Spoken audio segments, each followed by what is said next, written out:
Commander, are you coming to check up on me? You look much better. How are you feeling? Dr. Chakwas assures me I am going to be fine. I was impressed with her knowledge of Asari physiology. You're in good hands. Dr. Chakwas knows what she's doing. I never properly thanked you for saving me from the Geth, Commander. If you hadn't shown up, I'm just glad we got there in time. So am I. I know you took a chance bringing me aboard this ship. I have seen the way your crew looks at me. They do not trust me. But I am not like Benezia. I will do whatever I can to help you stop Saren. I promise. Don't worry, Liara. I trust you. I know you won't let me down. It means a lot to hear you say that, Commander. Thank you. Tell me about yourself, Liara. Me? I am afraid I am not very interesting, Commander. I spend most of my time on remote digs, unearthing mundane items buried in long-forgotten Prothean ruins. Sounds dangerous. And lonely. Sometimes I would run afoul of indigenous life forms or stumble across a small band of mercenaries or privateers, but I was always careful. Until the Geth followed me to Artemis Tau, I never found myself in any situation my biotics could not handle. As for the solitude, well, that is one aspect that most appealed to me. Sometimes I just need to get away from other people. You don't like other people? I suppose it comes from being a matriarch's daughter. People expected me to follow in Benezia's footsteps. They wanted me to become a leader of our people. Matriarchs guide their followers into the future. They seek the truth of what is yet to come. Maybe that's why I became so interested in the secrets of the past. It sounds so foolish when I say it out loud. It sounds like I became an archaeologist simply to spite Benezia. All children rebel against their parents. It's a natural part of growing up. Aha, you share the wisdom of the matriarch, Shepard. That is exactly what Benezia said when I told her of my decision. But there was more to it than that. I felt drawn to the past. The Protheans were these wondrous, mysterious figures. I wanted to know everything about them. That is why I find you so fascinating. You were marked by the beacon on Eden Prime. You were touched by working Prothean technology. Sounds like you want to dissect me in a lab somewhere. What? No! I did not mean to insinuate. I never meant to offend you, Shepard. I only meant that you would be an interesting specimen for an in-depth study. No, that's even worse. Calm down, Liara. I was only joking. Joking? Oh, by the goddess! How could I be so dense? You must think I am a complete and utter fool. Now you know why I prefer to spend my time in the field with data disks and computers. I always seem to say something embarrassing around other people. Please, just pretend this conversation never happened. Do you know why Benezia joined up with Saren? I don't understand it. She was always outspoken about the need for the Asari to become more involved in shaping galactic events. Maybe she thought allying herself with Saren would somehow be for the greater good in the long run. At least I hope so. This hurts you, doesn't it? None of this makes any sense to me. I have not spoken to Benezia in many years, but I know her, and this was not like her. Something changed. I'd like to know more about the Asari. We were the first species to discover the Citadel. We were instrumental in forming the Council, and we always strive to be the voice of peaceful cooperation in galactic disputes. My people believe we are all part of a single galactic community. Each species contributes something to the greater whole. Although we seek to understand other species, it seems few of them seek to understand us. The galaxy is filled with rumors and misinformation about my people. Like what? Most of the inaccuracies are centered around our mating rituals. My species is monogendered. Male and female have no real meaning for us. We still require a partner to reproduce. This second parent, however, may be of any species and any gender. I don't understand. Your species can mate with anyone? Mating is not quite the proper term, not as you understand it. Physical contact may or may not be involved, but it is not an essential element of the union. The true connection is mental. Our physiology allows us to meld with other beings. We can touch the very depths of their minds. We explore the genetic memory of their species. We share the most basic elements of their individual and racial identities. We then pass these traits on to our daughters. It is how we learn to grow as a species and how we develop a greater understanding of other races. What happens to your partner after the union? Every relationship is different. Some unions are a single encounter with both parents parting ways afterwards. Others can be more long-term. Sometimes an Asari and her partner will stay together for many decades. Do you know who Matriarch Benezia chose as her partner? She rarely spoke of her partner, though I know my father, if you want to use that term, was another Asari. I thought you always needed another species to serve as one of the parents. Think about it, Shepard. If we were not able to mate with our own species, we would have died out long before we ever mastered spaceflight and left our homeworld. Union with our own kind is no longer common, not for the purposes of reproduction.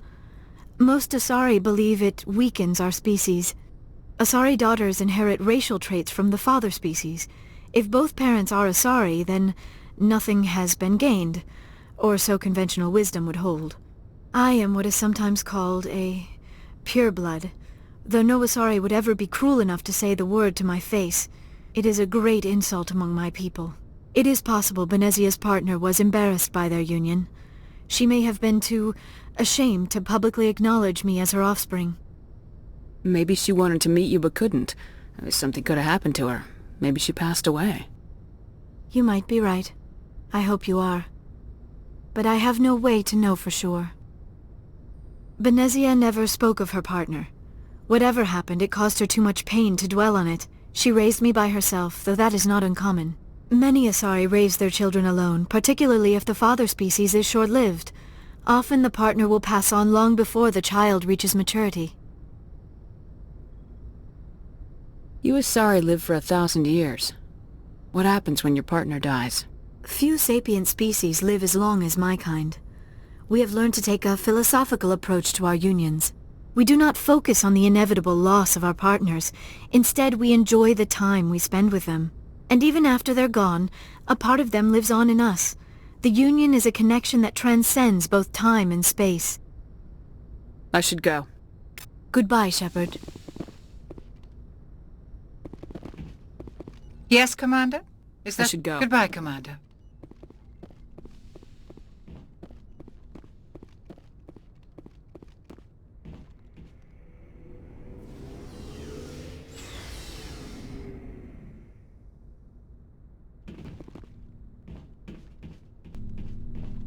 So, we've got Saren on the run. It won't be long now. Saren's good, but I'm better. Good. He's rotten. To the core. I could tell as soon as I met him. Why didn't you tell me this sooner? I would've if I thought it was important. I think I'd like to hear about it just the same. This was a while ago. A bunch of mercs were bragging about a job out near the edges of the Terminus systems. They said it paid well and the boss was never around to ride them. They said he was looking for more men, too. So I checked it out. I didn't know Saren was openly recruiting mercs. It wasn't that open, and he only showed his face once. We'd been raiding ships in the area for months when we took out this massive cargo freighter. Our biggest haul yet. I was on board checking bodies for valuables, looking for some extra credits. That's when I saw him. What did Saren want with the ship? I don't know what he wanted. He was just moving through the ship, watching. Couple of the mercs called him by name, but he never spoke to them. Never spoke to anyone. I had a really bad feeling about him, so I got the hell out. Didn't even wait to get paid. What kind of cargo was the freighter carrying? What was Saren after? I don't know. All I saw on that ship was food and medical supplies. There were some basic weapons, but nothing big. If there was anything of value on that ship, I didn't see it. That's why I didn't mention it sooner. Whose ship was it? It was a Volus trading vessel. Big one. Lots of guards. but they were no match for us. That's the only time you saw him? Yeah. Didn't even know who he was. Still wouldn't if I hadn't joined up with you. But my instincts were right. Every other merc on that mission turned up dead within a week. Every damn one. Are your people really dying? We're too spread out. So long, Rex. Shepard. Commander? What's your opinion of the last mission? Not sure I buy Dr. Tassoni's story about her and her mom not talking. They're family, right? I think she's being straight with us. Or at least I don't think she lies very often. Yeah, she's probably really bad at it. Hey, want me to ask her about her sex life? Might be illuminating. I don't think she's used to teasing, good-natured or otherwise. No fun, Commander. Too bad those ruins got destroyed. I mean, they lasted thousands of years. That's impressive. Do you have a few minutes to talk? One-on-one? Sure. I was hoping to get a minute of your time off the record. I keep an open-door policy. If you have any concerns, lay 'em on me. All right. I know things are different aboard the Normandy, but I'm concerned about the aliens, Vicarian and Rex.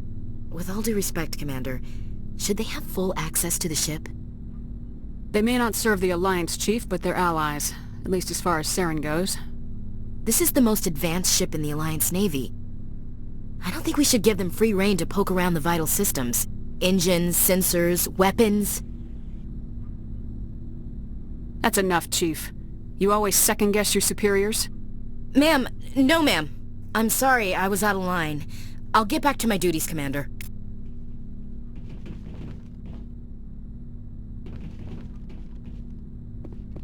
Commander, how are you?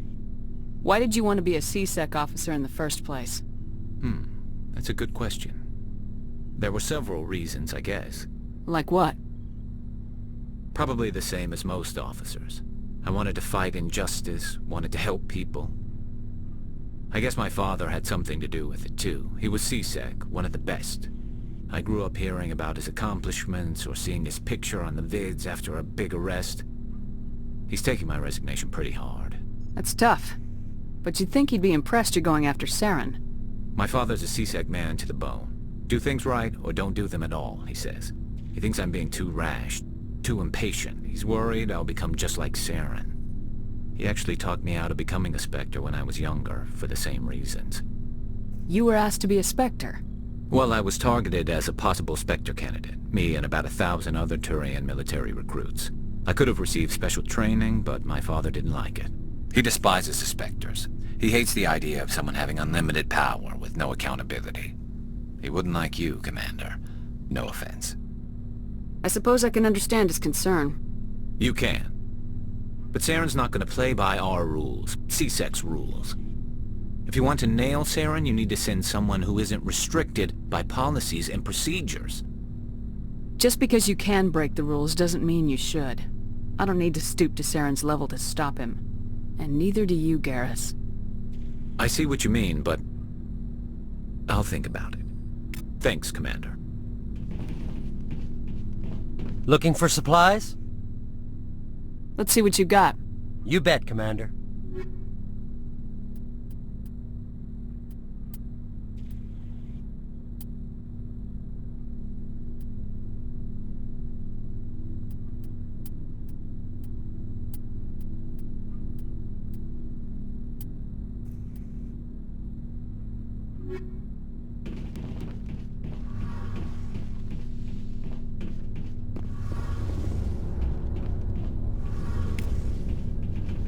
Oh, hello, Shepard. Are you okay? I don't know. Your ship is amazing, and your crew's been really great to me. Especially your chief engineer. But I just sort of feel out of place. The Normandy runs so smooth it feels like we're not even moving. And the engines are so quiet. How do you sleep at night? The silence wakes you up? Back on the flotilla, the last thing you want to hear is silence. It means an engine's died or an air filter shut down. I guess you don't have to worry about that here. But old habits die hard. But it's more than just the silence. This ship feels so empty. It's like half the crew is missing. Back home, I couldn't wait to go on my pilgrimage. I couldn't wait to get away from the crowds. Now that I'm out here, I kind of miss them. Sometimes we don't appreciate what we have till it's gone. That's true.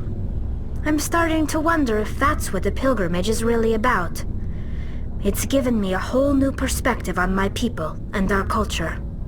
You know, there's always a few who go on their pilgrimages and never return. I always assumed something bad happened to them, but maybe they just wanted a different life. You do plan to return to the migrant fleet, right? I could never abandon my people, Shepard. I will go back eventually, but we have to stop Saren first. Otherwise, I might not have a home to go back to. I should go. See you later.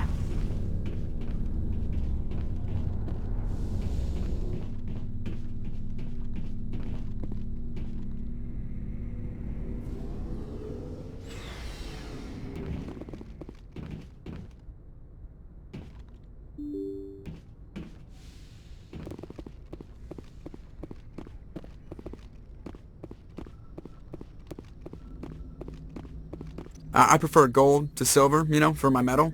I figured you'd recommend me for one since I, pulled your boots out of the fire.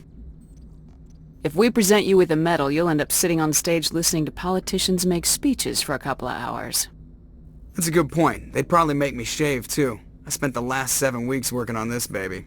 No medal's worth that. So, Commander, why don't you tell me why you're really here? I have to go. Alright, see ya.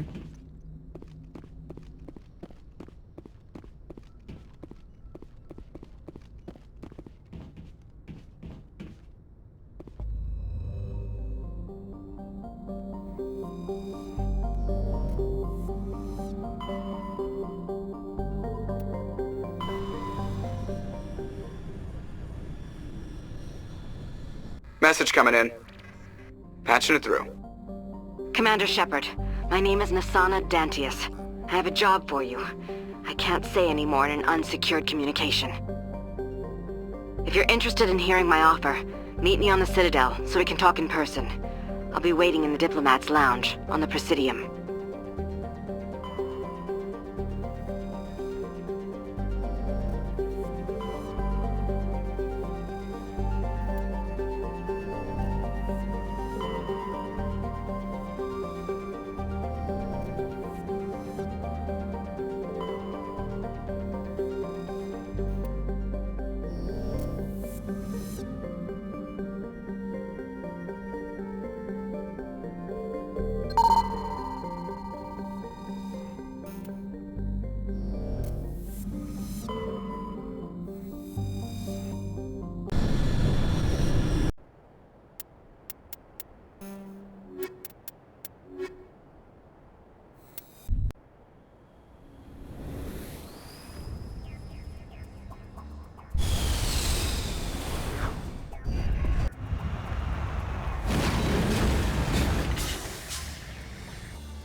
On my way.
Heading to position.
Take cover!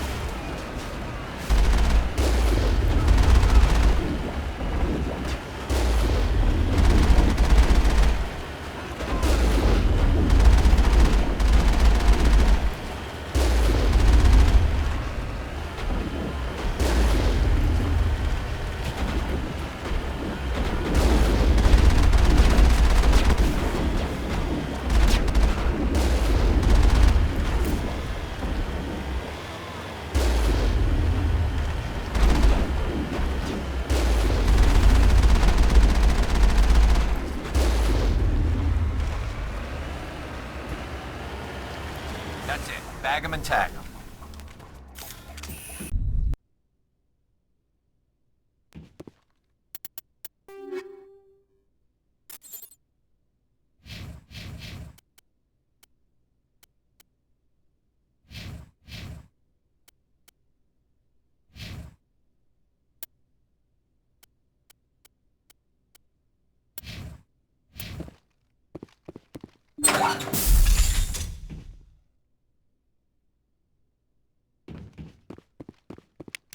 Go, go, go!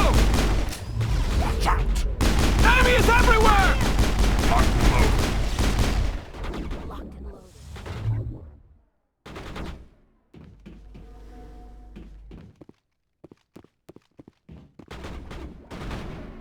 Locked and loaded.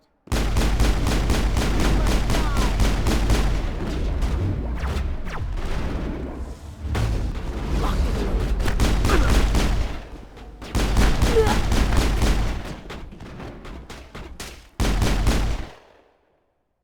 I'll kill you!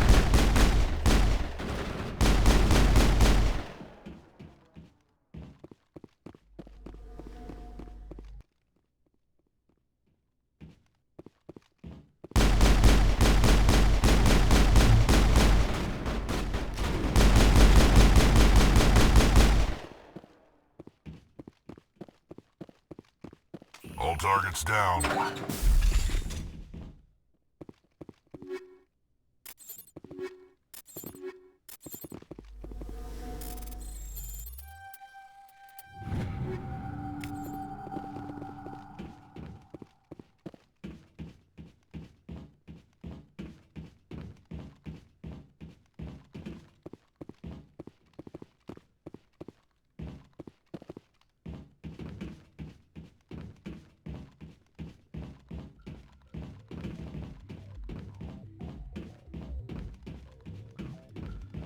What?